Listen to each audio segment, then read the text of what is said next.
হাত জোড়ে করতেছি, আপনি আমাদেরকে মাফ করে দিবেন। আমরা আর কখনো কোরআন সামনে আমার বউ বেপরোয়াভাবে আসবে না। আমি একজন স্বামী হিসাবে গাইস, আপনি অনেকভাবে আশাকে বাজে মন্তব্য করতেছেন। ও কোরআনের সামনে মনে করেন মাথায় কাপড় দেন, এদিকে আপনি বলতেছেন কোরআনকে অপমান করেছে। আসলে জানি না, আমরা তো হাদিস কোরআন জানি না। এখন আমরা হুজুর থেকে জানতে পারছি আসলে এই কোরআনের সামনে বেপরোয়াভাবে আসা যায় না, এটা অপমানও করা হয় না। যাক, আপনি যেটা বলছেন সেটা মানলাম।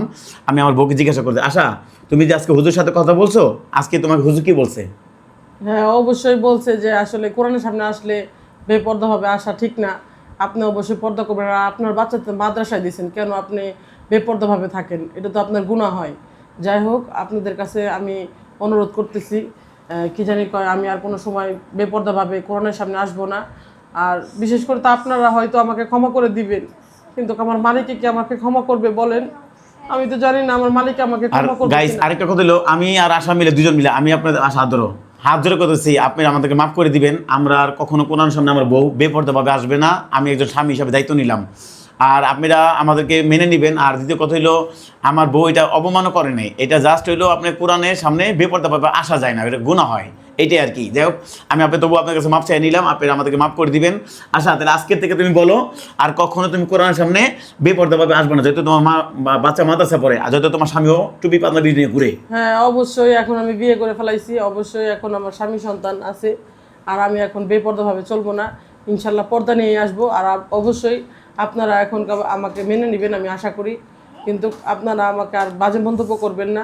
কি কারণে? ভুল তো মানুষেরই হয়, তাই না? আমিও একটা ভুল করছি, আপনারা অবশ্যই আমাকে ক্ষমা করে দিবেন। দেখেন, যখন ভিডিও করছে তখন তো স্বামী ছিল না ভাই, মানুষ ভুল করতে পারে। এখন তো আমি আর আসলে ইসলামের আলোটাতে আমার মধ্যে এমন নাই যে আমি সবকিছু জানি।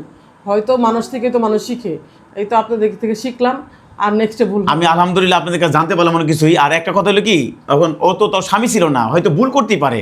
এখন আমি আসি, এখন আমি তো দায়িত্ব নিয়েছি, আপনারা মেনে নেবেন। আর আসলে আমার বউটা অনেকভাবে বিভিন্নভাবে কান্না করতেছে।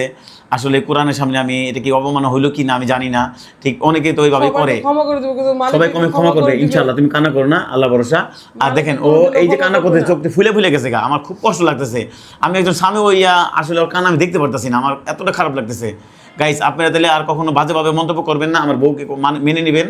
আরও কখনো ওর যত ওর সন্তান আছে, স্বামী আছে, ওর বাচ্চা একটা হাফেজ মানুষ, আর কখনো বেপরোয়াভাবে আসবে না। ও আপনাদের সামনে স্বীকৃতি দিচ্ছে, আমি স্বীকৃতি দিলাম, আমি স্বামী হিসাবে দায়িত্ব নিলাম।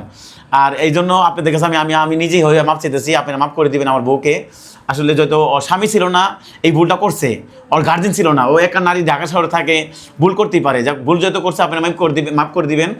আর আমার বউ আর কখনো কোরআনের সামনে বেপরোয়াভাবে আসবে না, যেহেতু মাহিন মাদ্রাসায় পড়ে। আর সবচেয়ে বড় কথা হইলো, আসলে আমরা না জানলে যা হয়, আমরা মূর্খ মানুষ, ও মূর্খ মানুষ, আমিও মূর্খ মানুষ, জানি না, এই জন্য ভুল হয়েছে। আপনারা আমার বউকে মাফ করবেন। আসলে তুমি কিছু বলে দাও। অবশ্যই সবাই মাফ করে দিবেন। আর আমাদের ভিডিওগুলো এখন থেকে আমরা যেভাবে নেই, অবশ্যই আপনারা অবশ্যই গুরুত্ব দিয়ে দেখবেন, ইনশাল্লাহ আশা করি।